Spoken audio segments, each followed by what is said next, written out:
मैं सभी देशवासियों को बधाई देता हूं। वित्त मंत्री निर्मला सीतारमण जी और उनकी पूरी टीम बहुत बहुत बधाई की पात्र है। साथियों, ये बजट समाज के हर वर्ग को शक्ति देने वाला बजट है। ये देश के गांव, गरीब किसान को समृद्धि की राह पर ले जाने वाला बजट है। पिछले 10 वर्षों में 25 करोड़ लोग गरीबी से बाहर निकले हैं। ये जो न्यू मिडिल क्लास बना है, यह बजट उनके सशक्तिकरण की निरंतरता का बजट है। इन नौजवानों को अनगिनत नए अवसर देने वाला बजट है।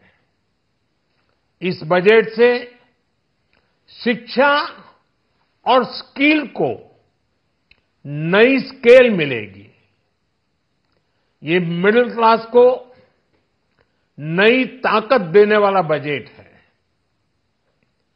ये जनजातीय समाज, दलित, पिछड़ों को सशक्त करने की मजबूत योजनाओं के साथ आया है। इस बजट से महिलाओं की आर्थिक भागीदारी सुनिश्चित करने में मदद मिलेगी।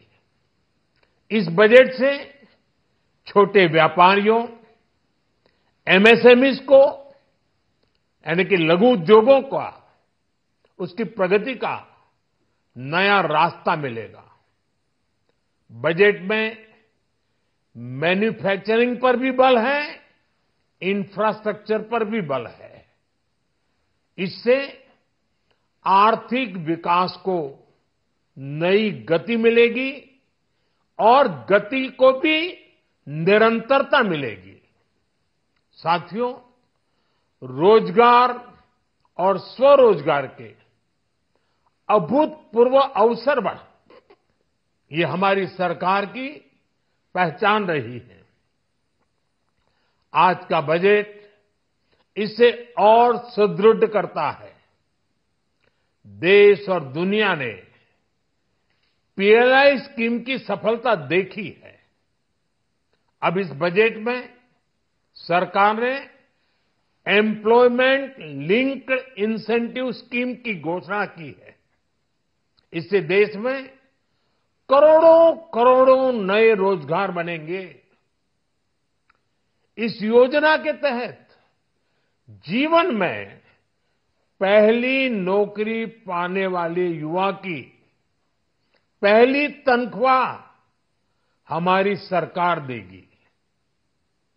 स्किल डेवलपमेंट और उच्च शिक्षा के लिए मदद हो या फिर 1 करोड़ नौजवानों को इंटर्नशिप की योजना, इससे गांव के, गरीब के मेरे नौजवान साथी, मेरे बेटे बेटी देश की टॉप कंपनियों में काम करेंगे।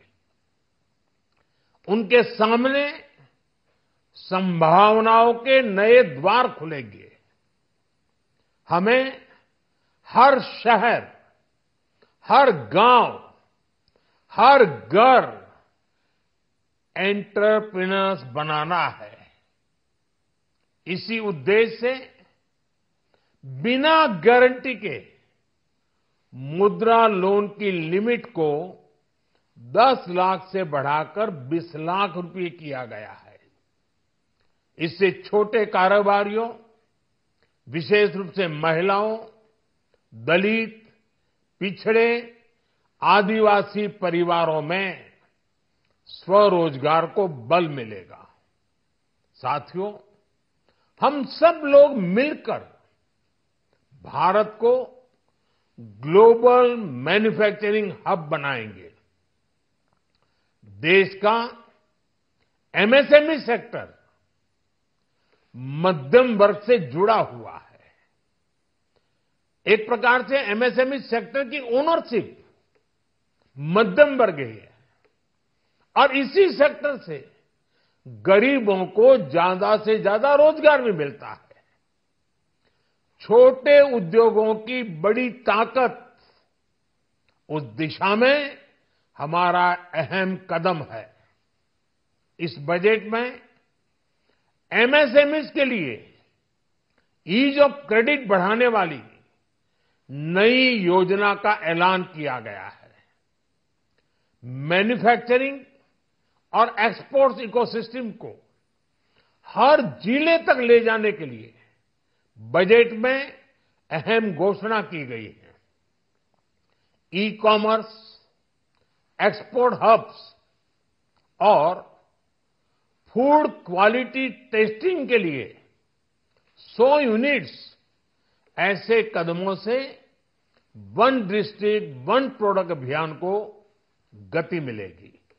साथियों, ये बजट हमारे स्टार्टअप्स के लिए, इनोवेशन इकोसिस्टम के लिए ढेर सारे नए अवसर लेकर आया है। स्पेस इकोनॉमी को बढ़ावा देने के लिए 1000 करोड़ रुपए का फंड हो, एंजल टैक्स हटाने का फैसला हो, ऐसे कई सारे कदम इस बजट में उठाए गए हैं।